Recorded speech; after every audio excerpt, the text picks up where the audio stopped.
ayo denke joni ko kajam jamde on ni ko ɓe noddandu fa yimɓe fu kawrodura mon fu ko woodi fa ɓe mbalit façon mais bo ɗum yimɓe ɓe ngana ɓiɓɓe burkina tawama ɗon yimɓe tawama ɗon tawa ɗon fu tumbi jungo moɗon ɗum wonno yiyande moɗon e ngal golla jonka amati ele huɗubaji ɗon alaji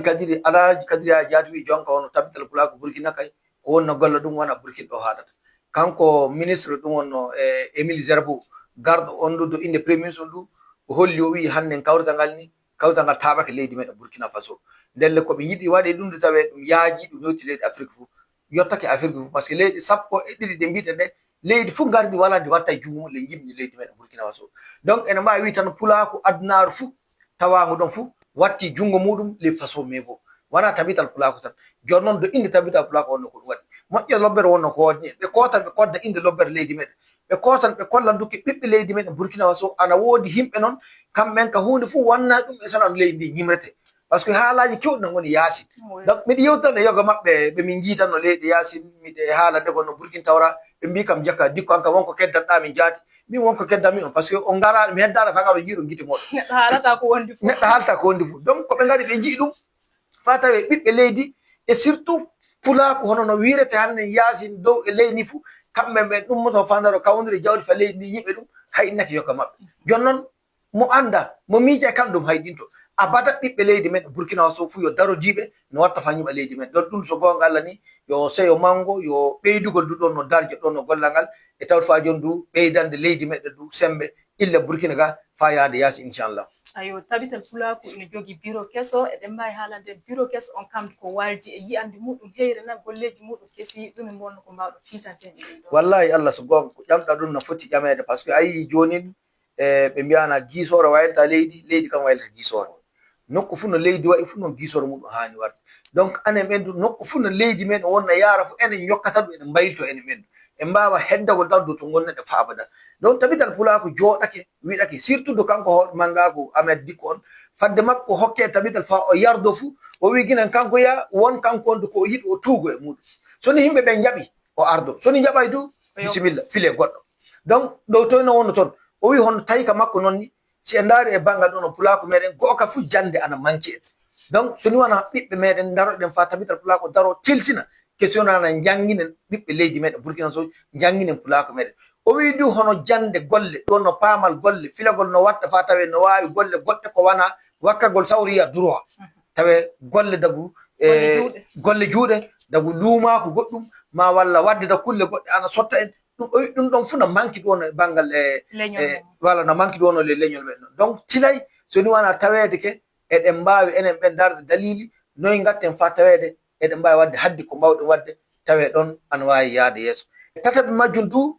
filagol no watta fa tawe ɓiɓɓe fulɓe laata e kamɓe ndu ɗum wonno luumo mawɗo koyte entreprenariat tawe jomum no wawi endugol wadde golle tawi golle on kanko gollanto hoore muɗum tawe kandu ana wawi adugol golloɓe ndelle tati ɗi wonno ɗiɓe kanko on o sappiɓe tati ɗi wonno dow ɗo ngari ɓe pamri ɓe mbi daronoɗen jande ɓiɓɓe fulɓe meɗen daronoɗen famindeɓe jangindeɓe banggal golleji golle juuɗe darnoɗen du tawi neɗɗo meɗen fu laatake luumojo mawɗo bawɗo kandu ɗon no nafude hoore muɗum nafa leñol muɗum nafa leydi muɗum tati ɗele wonno to iko joni noon wara wiide ke haala fina tawa haalaka toon wara wiide ke haala demal haalaka toon wara wiide ke haala maral haalaka toon hunde fof ko anduɗa ko yarata wuuro meɗen yeeso ko yarata pulako yeeso fuu ana woodi hoorejo muɗum kamɓe sappo e jeetato ɓe fuu neɗɗo maɓɓe fuu indama inde muɗum poste muɗum e wonko hawji sannu ɗo hawji wawde yarde tabital pulako yeeso wawde yarde pulako yeeso wawde yarde leydi meɗen yeeso ndelle ɗo so gonga Allah ni yo feena lobbo wonno ɓe peeni par ce que fay so jatiɗen caggal en tawan le illa ma ko falti so toɓɓe tati ɗe se en daraninoɗe fuu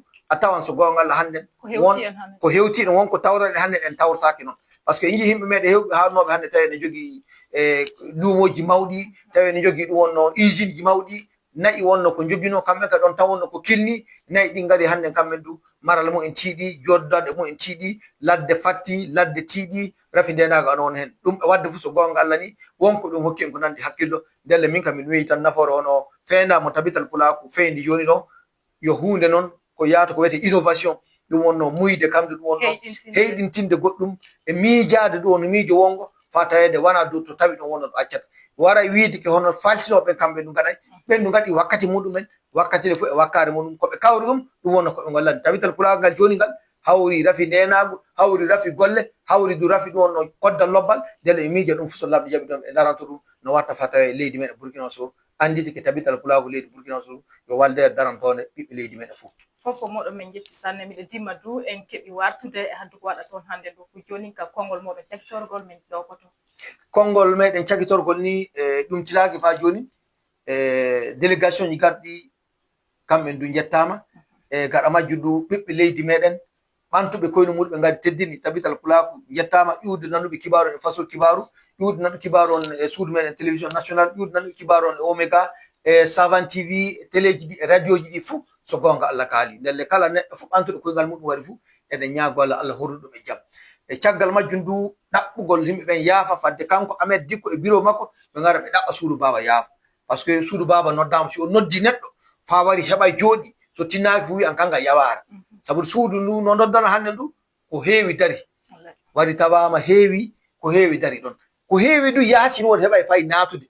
a yina ko heewi du le bangeji mumen goni mobilage wiyama ngara ada ɗum keɓay adere saabe wiyama nokkure heewi ndelle eɗen ñaago Allah tan kamɓe hettintoɓe ɓen ɓe fu ɓe jaafo ɓe ngaɗa du gollal ngal no mbiɗen ni yo gollal maɓɓe yoɓe himɓe tabital pulaku yo himɓe bureau tabital pulaku ko waɗa ɗum kamɓe wonno ko gaɗana ɗum somi naatayi mi haɓata somi naati mi jooɗaki mi haɓata somi waray fefe du saabe mobile wala du mi haɓata sabu de mi